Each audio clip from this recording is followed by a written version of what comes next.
Hey everybody, how you doing? Mr. Extraordinary over here, back again with another video, man. It's been a minute. How you guys doing? I hope you're great. I hope you're warm. All right, let's get into it, man. I'm not gonna waste any time. Let's get into it. So yeah, I know I've been absent for a while, but back again. I just had to watch a whole lot of movies and a whole lot of series, so that I can just share my thoughts on certain things that I've been watching lately. But wow, man, I don't want to lie. The latest Spider-Man animated film is amazing. Spider-Man Across the Spider-Verse is a brilliant film. It is my second favorite Spider-Man film of all time. The first is still Spider-Man 2. Nothing beats Spider-Man 2 in my opinion. That movie is great. But I got the same feeling that I got when I saw Spider-Man Across the Spider-Verse. No, not necessarily the same feeling, but close to it. I don't want to lie. When I saw Spider-Man 2 the first time, I was in awe. But this one comes close to it. What do I like about it? Well, first of all, the old gang is back. I'm referring to Shamik Moore, who voices the main character. The main character being Miles Morales, right? And then you have Jake Johnson, who comes back as Peter B. Parker.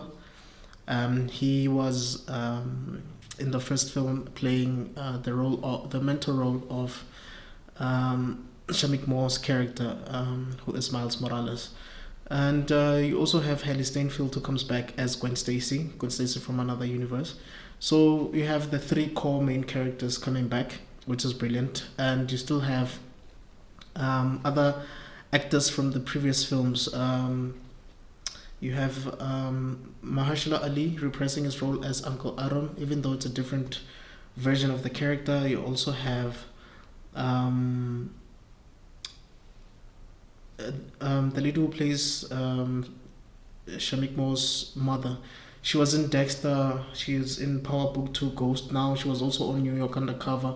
I just don't want to butcher her name. I know her name in my head, but I don't want to say it out loud because I'm going to butcher it.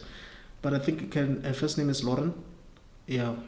And then you have the father coming back again, the guy who voices the father. He was in Bullet Train, he was in Eternals, and was also he also played a role called Paperboy in Atlanta. I also don't want to butcher his name. But I love both of those people. I used to watch Lauren on Dexter when she played La Cuarta, and I loved I think it's Brian, his name. I loved his role in Atlanta when he played Paperboy. So you do have those characters coming back in, and then you have Oscar Isaac playing Miguel, as another Spider-Man from a different universe. He does a great job, brilliant job. Oscar Isaac has played quite a number of superheroes right at the moment. I mean, he played Spider-Man 29. Is it this Spider-Man that I'm talking about? Miguel. He also played Moon Knight. He also played Apocalypse in X-Men. So it says like, and he became, I think it's Poe in Star Wars. So he's been playing a lot of iconic roles. So shout out to him for getting those brilliant jobs, man. It's truly amazing that he's doing all of that. Like I said, it's one of the best movies that I've seen. The reason I say this is because I believe it's sort of like a love letter to artists, the arts in general. You know, the way they include different art styles into this movie, and they're still able to make it work, is truly remarkable. I mean, there's live action scenes, there's sort of like pastel look and feel to it. There's obviously CGI, even though it's minimalistic. And then you also have some flat characters. There's also a comic book feel to it. And then the normal 2D animation. It is truly fascinating to see all these bits come together. And by the way, there's a kid from Canada, a 13-year-old kid, that animated sort of like a clip within the movie. He animates using Lego figures for his movies, and this 14-year-old kid animated a sequence in the movie. How amazing is that? I was truly mesmerized to actually realize that, wow, this kid actually did something like that. It's fascinating to watch. That 14-year-old animated something in a Sony big budget movie.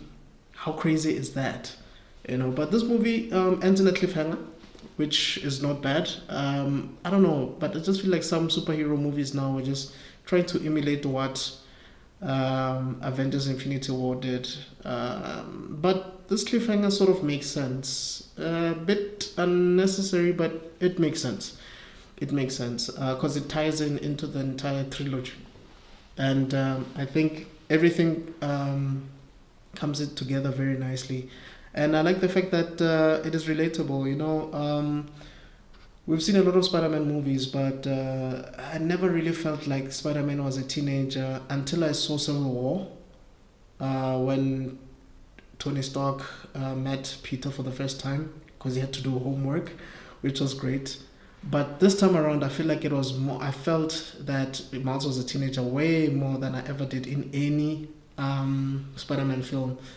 You can tell that he's going through a lot. He's trying to find himself in this world, trying to balance his superhero life and, being a son, being a teenager. Doesn't have a lot of friends. His school, his school career, I guess you could say, life in school. He's missing a few classes, and he's a brilliant kid, but getting a B in Spanish, even though his mother is Spanish, can be quite can create a bit of tension in the household.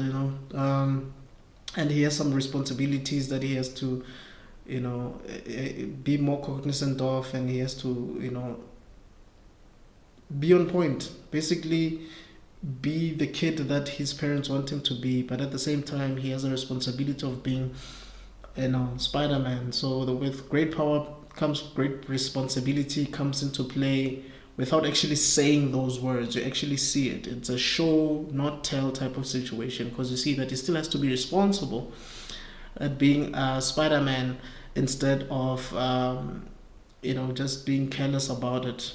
And we get introduced to a villain called the Spot, who is initially seen as a joke type of villain, but as the story progresses, he starts understanding his powers and how to use them, which was quite interesting. And you get to see other Spider-Man within the film, Spider-Man from different universes. You have Jessica Drew. This is a different version of Jessica Drew. Yes, I am aware that Jessica Drew was pregnant even in the comics, but she was Caucasian. But this one is they changed that character and made her a black character, an African American character, I believe, voiced by Issa Rae, who is known for The Awkward Black Girl and Insecure. She does a brilliant job. I loved her character. Great character design, great voice, great character in general. And then you also have Daniel. I don't want to butcher his surname, but he was in Black Panther. He was in an episode of Black Mirror. He was in Get Out.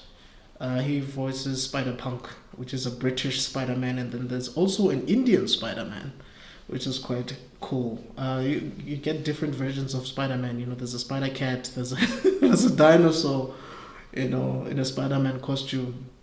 And I think what other thing that it also explores, this movie also explores, is how teenagers like to fit in certain groups or in certain places, and sometimes it just doesn't work out. So they explore some of that, and they also explore Gwen's backstory a bit more and her dynamic with her parent, with her father, and I found that to be quite great, to be a good starting point to this sequel, because for the first 15 minutes or so it just focuses on Gwen, and I really really loved it.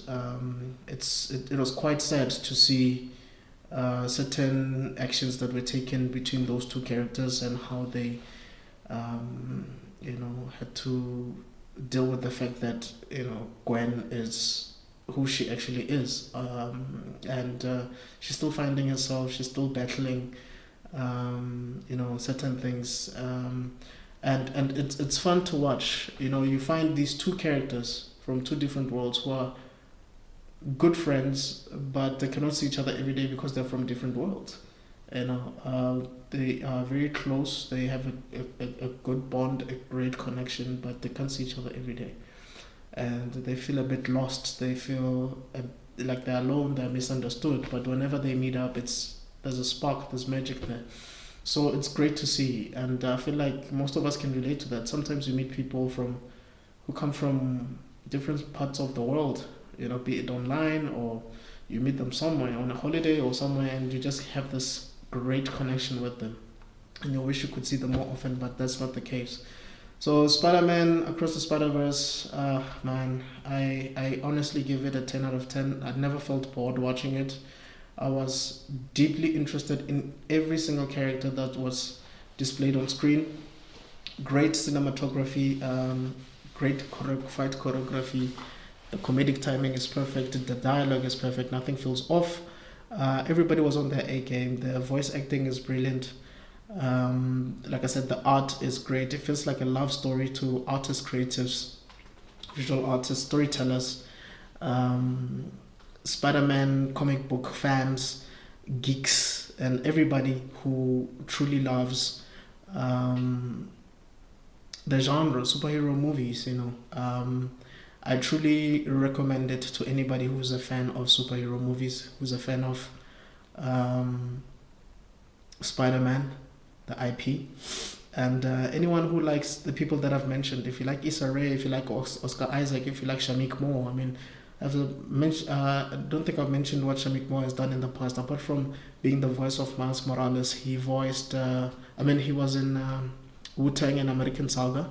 He was also in a film called Dope. He was actually the main character there.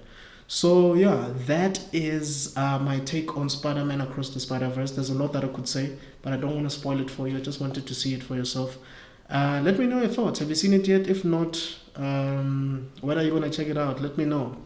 And it's doing well at the box office. I think it's currently at, could be wrong, but I think it's currently at 499.5 million at the box office with a budget of 100 million. So it's doing fairly well. It's doing great, actually.